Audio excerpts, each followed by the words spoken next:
Berdasarkan pantauan Tribun News di lokasi, sejumlah kader menyoraki pernyataan Amir dengan kata-kata minta kejelasan terkait penggantian jabatan Ketua Umum P3. Jelaskan, kata seorang kader. Bubar, bubar, timpa kader lain. Jangan berlindung di balik ulama. Wow, ini berani sekali ya kader menyampaikan ini. Bahkan ketika Amir sedang menyatakan membuka acara workshop tersebut, sejumlah kader berteriak, tutup, tutup. Padahal belum dibuka. Di sisi lain ada seorang panitia acara yang diminta keluar dari ruangan oleh para kader P3 lantaran dinilai membuat keruh. Nah, inilah keriuhan yang terjadi di internal P3 ketika proses-proses yang dilakukannya tidak semestinya gitu. Bahkan banyak juga kan yang menganggap bahwa ini melanggar aturan, melanggar ADART gitu. Nah, tapi oke lah ya, anggaplah ini memang sudah terjadi. Tentu kubunya Suharto Monoarfa pun bisa jadi tidak terima ya dengan perlakuan yang dianggap sepihak lah seperti ini.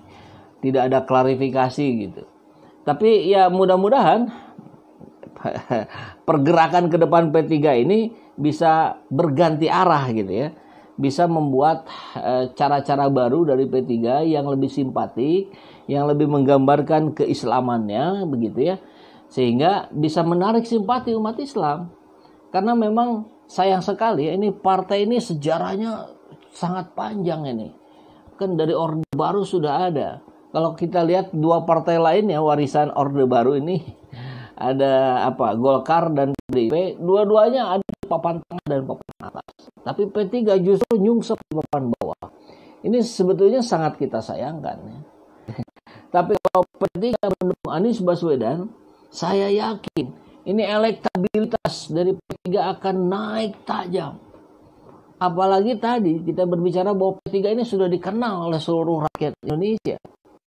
Kalau menunjukkan keberpihakannya kepada apa yang diharapkan oleh grassroots P3 di bawah, saya yakin yang dulu-dulu memilih P3 bisa kembali mendukung P3. Kalau pilihan capresnya Anies Baswedan kan gitu ya. Nah, sehingga ya bergabung lah misalkan P3 gabung ke PKS, Nasdem, Demokrat begitu ya untuk mendeklarasikan Anies Baswedan. Saya kira itu cukup efektif untuk meningkatkan elektabilitas dari P3 sendiri ya. Dan menurut Ahmad dengan adanya konflik di internal ini P3 akan lebih sadar dan tidak akan ngotot menempatkan kadernya sebagai capres-cawapres. Ya tentu ya kan berapa persentase suaranya sekitar 4%-an lah. Itu agak sulit. Tapi kalau tidak salah hitung, anggaplah Nasdem tidak termasuk misalkan, ada PKS, Demokrat plus P3. Ini kalau hitung-hitungannya sih nyampe 20%. Jadi bisa juga untuk mengusung Anies Baswedan ya. Dan apa yang saya kira penjelasan ke bawahnya kurang lebih sama dengan apa yang sudah saya sampaikan tadi. Nah, ini seperti dari komentar Abdul Rashid Khalifah, lebih baik bergabung dengan PKS, Demokrat, dan P3. Cukup suaranya untuk mendukung Anies AHY. Sama ya pendapatnya. Dari Ucang Khotim, jika Nasdem, Demokrat, PKS, dan P3 gabung usul Anies jadi presiden, insya Allah suara partai tersebut akan dipilih oleh rakyat. Nah, ini suara-suara begini ini banyak sekali. Nampaknya, ada lagi nih, nampaknya akar rumput memilih P3 mayoritas dukung AB. Nah, Anies Baswedan maksudnya. Ayo Mas Romi comeback. Ini dari Abah Obed, bagus juga ini masukannya ya. P3 kalau mau jaya kembalilah kepada Islam yang kafah. Orang beriman butuh partai Islam yang militan, bukan partai Islam cengengesan. Ada lagi P3 lebih tepat dukung Anies. Partai Gurem nggak ada efeknya, nggak ngaruh suaranya tipis. Ya tapi ini dari panduan ya. Ini sekarang kecil, sebelumnya kan besar. Nah, kalau pernah ada sejarah besar, saya kira ketika kecil dia bisa menjadi besar lagi. Asal pilihannya tepat gitu.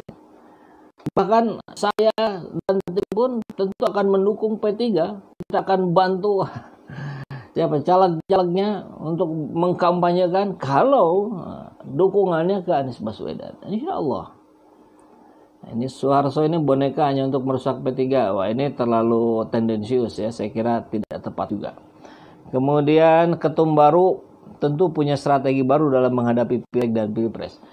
Ya, biasanya begitu. Dan pastinya tadi, kalau dihitung dari kejelian netizen yang melihat bahwa harta kekayaan Mardiono, PLT, ketua P3 hari ini, itu hartanya 1,2 triliun sekian. Ya.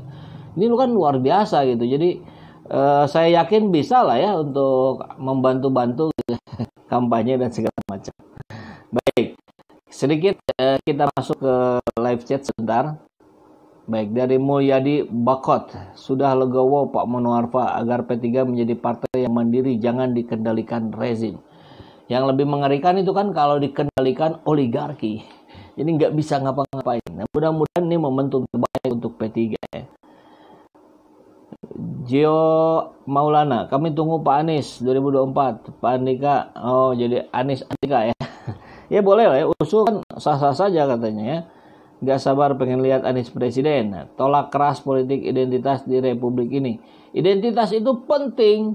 Ini siapa ini? John Rhys Simarta. Kalau tidak punya identitas, apa yang mau diusung? Apa yang mau ditawarkan? Identitas kita jelas. Indonesia, Pancasila. Nah, begitu ya. Nah, ini yang jualan-jualan radikal, intoleran, termasuk yang begini, politik identitas. Ini orang-orang yang nggak paham makna. Mohon maaf nih Pak John Rhys ini, boleh Anda komen lagi ya untuk menjelaskan. Ini kita lihat apa yang dimaksud dengan politik identitas yang dimaksud oleh para buzzer atau lawan-lawan pembencinya Anies Baswedan. Itu menganggap bahwa Anies Baswedan itu terlalu dekat atau bahkan sekubu dengan orang-orang Islam fundamentalis gitu, yang akan mendirikan negara Islam. Wah, itu sudah super ngaco itu.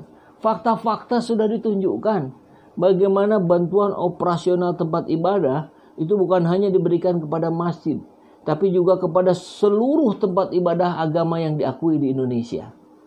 Bahkan kemarin, ini Pak John Rhys barangkali nggak tahu tuh ya, ada 70 pendeta di Sumatera Utara yang mendeklarasikan Anies Baswedan sebagai calon presiden.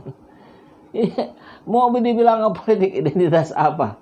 Ini hanya mainan-mainan kata dari buzzer yang kemudian diserap oleh orang-orang yang tidak paham untuk menyerang Anies Baswedan.